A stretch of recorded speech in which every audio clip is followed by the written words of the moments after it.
बिस्मिल्लाहिर्रहमानिर्रहीम। अस्सलाम वालेकुम स्टूडेंट्स, क्या हाल है जी? कैसे हैं आप सब? उम्मीद करता हूँ आप सब खैरियत से होंगे। स्टूडेंट्स, मैं हूँ मोहम्मद इब्राहीम, आपके चैनल डायमेंशनल फिज़िक्स से। और प्यारे स्टूडेंट्स, आज हम डिस्कस करने वाले हैं क्लास 11th फिज़िक्स स्पेक्टा की, बेटा, जो आपकी न्यू बुक आई है जी। चैप्टर नंबर 11 स्टूडेंट्स हम डिस्कस कर रहे थे स्पेशल थ्योरी ऑफ रिलेटिविटी। और बेटा, आज का हमारा टॉपिक है कंस्ट्रक्टेड रिस्पॉन्स क्वेश्चंस। बेटा, मार्क कर लें, इस दफ़ा एग्ज़ाम में न्यू कैटेगरी ऐड की गई है कंस्ट्रक्टेड रिस्पांस क्वेश्चन की। तो जो आपके 44 मार्क्स के पेपर में शॉर्ट आंसर क्वेश्चन आते हैं, उनमें लाजमी सी बात है कि कंस्ट्रक्टेड रिस्पांस क्वेश्चन भी ऐड होंगे।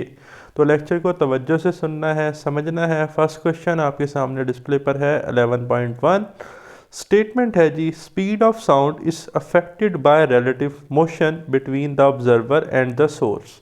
कहता है कि जो स्पीड ऑफ साउंड है ना, वो इफ़ेक्ट करती है। फॉर एग्जांपल, एक एम्बुलेंस खड़ी हुई है जो कि रेस्ट में है, वो हॉर्न प्रेस कर रही है, हॉर्न बजा रही है, और एक पर्सन जो है वो away from the ambulance move कर रहा है। तो जो person away from the ambulance move कर रहा है ना, तो उसके लिए जो स्पीड ऑफ साउंड है वो कम होगी एक्चुअल स्पीड ऑफ साउंड से। ठीक है। तो कहता है क्या ये जो रिलेटिव मोशन का इफ़ेक्ट है, ये अप्लाई होता है लाइट वेव पे भी।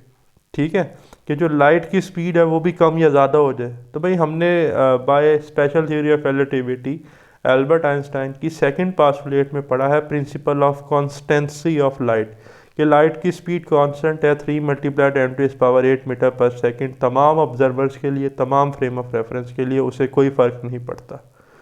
ठीक है। तो भाई, लाइट की स्पीड को कोई फ़र्क नहीं पड़ेगा। तो उसने लिखा, does this apply to the speed of light as well as describe briefly.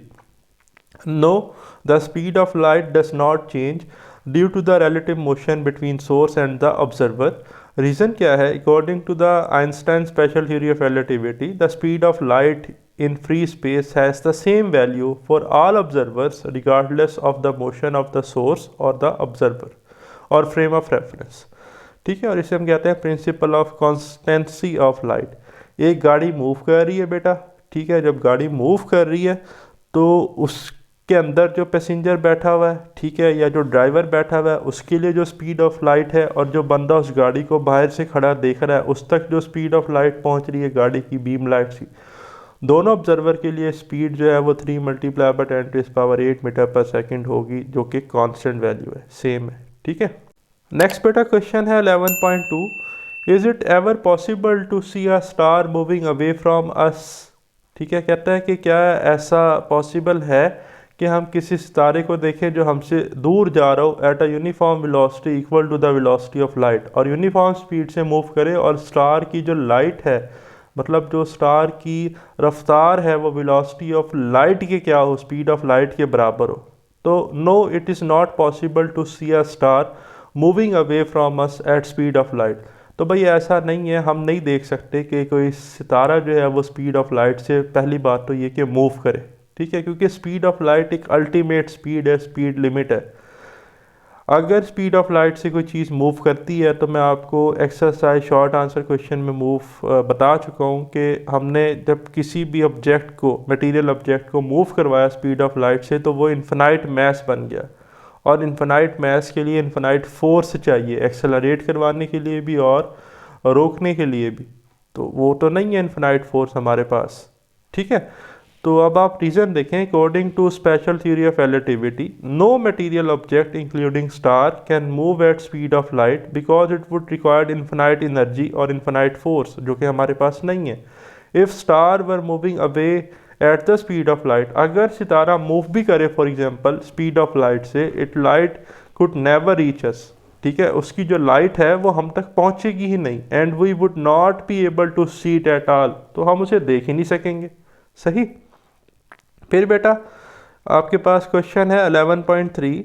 If the speed of light is just 50 metre per second. कहता है कि कुछ नेचर में ऐसा हो, मान लें, ठीक है, हाइपोथेटिकल क्वेश्चन है, कि स्पीड ऑफ लाइट वैसे तो बहुत बड़ी वैल्यू है, 3 multiply by 10⁸ metre per second. ठीक है। तो कहता है कि स्पीड ऑफ लाइट कितनी हो जाए, 50 मीटर पर सेकेंड। ठीक है। How would every day events appears to. भाई, पहली बात तो ये सारी चीज़ें सुस्त हो जाएंगी। सही। सुस्त से मुराद क्या है? देखिए, हम जो इमेजेस देखते हैं ना, वो due to reflection of light हमें मिलते हैं। लाइट की स्पीड है 3 × 10⁸ मीटर पर सेकंड, तो हमें फौरी इमेज नज़र आते हैं, तो हमें सारे प्रोसेस डिले होते हुए दिखाई देंगे। ठीक है, तो हमें जो चीज़ें हैं ना वो डिले के साथ नज़र आएंगी। हम जो इवेंट देख रहे होंगे उस वक्त वो इवेंट गुजर चुका होगा। मतलब अगर आप किसी को टाइम बता रहे हैं ना देख के, कि घड़ी में टाइम हो रहा है 2:20, ठीक है, तो वो 2:20 गुजर चुके होंगे, आप उन्हें गुजरा हुआ टाइम बता रहे होंगे, क्योंकि लाइट की स्पीड बहुत ज़्यादा क्या हो जाएगी, कम। तो देखें आप इसका आंसर कैसे लिखेंगे, if light speed were 50 metre per second, if the speed of light were only 50 metre per second, we would see everything with delay, हम हर चीज़ को डिले के साथ देखेंगे। So what you see would not match what's really happening at the exact moment. तो आप जो कुछ देखेंगे ना वो सब कुछ मैंने जैसा कि कहा कि गुजर चुका होगा, हो चुका होगा। ठीक है, क्योंकि आपका जो रिफ्लेक्शन बन रहा होगा वो बड़ा लेट बन रहा होगा, क्योंकि स्पीड ऑफ लाइट बहुत ज़्यादा क्या हो जाएगी, कम हो जाएगी 50 मीटर पर सेकेंड। सही है। Time dilation, length contraction and mess variation become noticeable in daily life. तो ये जो हम कहते हैं ना कि जो टाइम डायलेशन है, लेंथ कंट्रैक्शन है, मैस वेरिएशन है, ये सब एटॉमिक पार्टिकल के लिए है या उन पार्टिकल के लिए है जो स्पीड ऑफ लाइट से मूव करें। तो अब हमारी तो स्पीड ऑफ लाइट ही इतनी कम हो गई कि हमारी डेली लाइफ में इतनी स्पीड हम लेते हैं। फॉर एग्जांपल कार की, मोटर बाइक की स्पीड जो है वो 50 मीटर पर सेकंड होती है। तो फिर ये सारे जितने भी इफेक्ट्स हैं थ्योरी ऑफ रिलेटिविटी के, सारे प्रोमिनेंट हो जाएंगे। ठीक है, एक डिफरेंट वर्ल्ड जो है वो हमें देखने को मिलेगा सिर्फ स्पीड ऑफ लाइट कम होने से। ठीक है, अच्छा फिर आपके पास है जी क्वेश्चन 11.4। ठीक है जी, इंपॉर्टेंट क्वेश्चन है। If the speed of light were infinite, कहता है अगर स्पीड ऑफ लाइट इन्फिनिटी हो जाए, what would be the equation of special theory of relativity reduce to. तो कहता है जो थ्योरी ऑफ रिलेटिविटी के रिजल्ट्स हैं ना, mass variation, length contraction, time dilation, mass energy equation, उनको क्या फ़र्क पड़ेगा। तो देखें सिंपल है, if speed of light were infinite, अगर सी इन्फिनिटी हो जाए बेटा, the equation of special theory of relativity reduce to. सबसे पहले है रिलेटिविस्टिक टाइम। हमें पता है कि रिलेटिविस्टिक टाइम होता है T = T0/√1 - v²/c²। अब C तो अप्रोच कर रहा है इन्फिनिटी को, तो C की जगह इन्फिनिटी पुट कर दें। समथिंग ओवर इन्फिनिटी होता है 0, तो आ जाएगा T0/√1 - 0। तो 1 - 0 1 का √1 ही होता है, तो T = T0। तो जो रिलेटिविस्टिक टाइम है ना वो एब्सोल्यूट टाइम के या प्रॉपर टाइम के बराबर आ जाएगा। तो ये जब बराबर आ जाएगा तो टाइम एब्सोल्यूट क्वांटिटी बन जाएगा। Time will be an absolute quantity. ठीक है, मतलब न्यूटोनियन फिजिक्स जो है ना वो जीत जाएगी क्लासिकल फिजिक्स। सही। सेकंड है रिलेटिविस्टिक लेंथ। अब देखें रिलेटिविस्टिक लेंथ होती है L = L0/√1 - v²/c²। अब C अगेन इन्फिनिटी है, तो C की जगह infinity, something over infinity 0, L0/√1 - 0 = L0। तो रिलेटिविस्टिक लेंथ प्रॉपर लेंथ के बराबर हो जाएगी, तो लेंथ भी एब्सोल्यूट क्वांटिटी बन जाएगी। Length will be an absolute quantity. ठीक है, सिमिलरली मैस भी क्या बन जाएगा, एक absolute quantity. M = m0/√1 - v²/c²। C infinity के बराबर है, समथिंग ओवर इन्फिनिटी 0, 1 - 0 1, तो M = m0। Relativistic mass = proper mass. ठीक है, mass will be an absolute quantity. Fourth है बेटा चेंज इन एनर्जी। देखिए चेंज इन एनर्जी जो है ना वो हमारे पास डेल्टा E = Δ(m)c² होता है इफ़ C = इन्फिनिटी। देखिए हमने पढ़ा है कि अगर जो स्पीड ऑफ लाइट है वो इन्फिनाइट हो जाए, तो अभी हमने ऊपर वाले रिजल्ट में पढ़ा है मैस वेरिएशन में कि m किसके बराबर होगा, m0 के। ठीक है, m m0 के बराबर है, तो मैस में कोई चेंज आएगा, मैस में तो कोई चेंज ही नहीं आएगा, क्योंकि जो रिलेटिविस्टिक मैस है वो एब्सोल्यूट मैस या आप ये कह सकते हैं कि प्रॉपर मैस के बराबर है, मैस में कोई चेंज नहीं आ रहा। तो चेंज इन मैस 0 है, तो चेंज इन एनर्जी भी क्या होगा 0, क्योंकि Δ(m)c² होता है, तो Δ(m) 0 है, तो Δ(E) भी क्या हो जाएगा 0। Mass in energy will not be interconvertible. Mass और एनर्जी एक दूसरी फॉर्म में हम जैसे कन्वर्ट कर सकते हैं, स्पेशली न्यूक्लियर फिजिक्स में, सब एटॉमिक लेवल में तो ये नहीं होगा। ठीक है, ये सारे रिजल्ट हमने कब डिस्कस किए कि अगर स्पीड ऑफ लाइट इन्फिनिटी हो जाए। ठीक है, फिर बेटा लास्ट क्वेश्चन है आज के लेक्चर का 11.5। According to Einstein equation E = mc², is it possible to create a single electron from energy explain. कहता है कि क्या हम एनर्जी से सिंगल इलेक्ट्रॉन बना सकते हैं।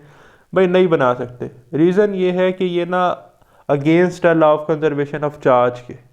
ठीक है, चार्जेस जो है ना वो पेयर की फॉर्म में एग्जिस्ट करते हैं। इलेक्ट्रॉन है तो उसका एंटी पार्टिकल है, एंटी इलेक्ट्रॉन, जिसे हम पॉजिट्रॉन कहते हैं। ठीक है, इलेक्ट्रॉन और पॉजिट्रॉन जो है दोनों के मैसेज क्या हैं, सेम। इलेक्ट्रॉन पे चार्ज नेगेटिव है, जो पॉजिट्रॉन है उस पे चार्ज पॉजिटिव है। ठीक है, तो ये एंटी पार्टिकल है पॉजिट्रॉन इलेक्ट्रॉन का। तो सिंगल जो आपके पास पार्टिकल है वो हम एनर्जी से क्रिएट नहीं कर सकते। अलबत्ता एनर्जी से को हम मैस को हम एनर्जी में चेंज कर सकते हैं सब एटॉमिक लेवल पर, बट हम एक पार्टिकल अकेला नहीं बना सकते। No, it is not possible to create a single electron from energy. Reason क्या है जी? According to Einstein equation E equal to mc square, energy can be converted into mass. Energy को मैस में convert किया जा सकता है, but it not possible to create a single electron from energy because it is against law of conservation of charge, क्योंकि ये law of conservation of charge की मुखालफत है। टू कंजर्व चार्ज, चार्ज को कंजर्व रहने के लिए energy must create electron and a positron. Positron क्या है? Anti particle of electron together. ठीक है, तो ये था प्यारे स्टूडेंट्स हमारा आज का वीडियो लेक्चर पसंद आया तो बेल आइकन को लाजमी प्रेस कीजिएगा। मिलते हैं very soon next video lecture के साथ, जो कि आपके न्यूमेरिकल होंगे इंशाल्लाह चैप्टर 11 के। अपना ख्याल रखिएगा, अल्लाह ताला आपको बरकत और कामयाबी अता फरमाए, आमीन। खुदा हाफिज़।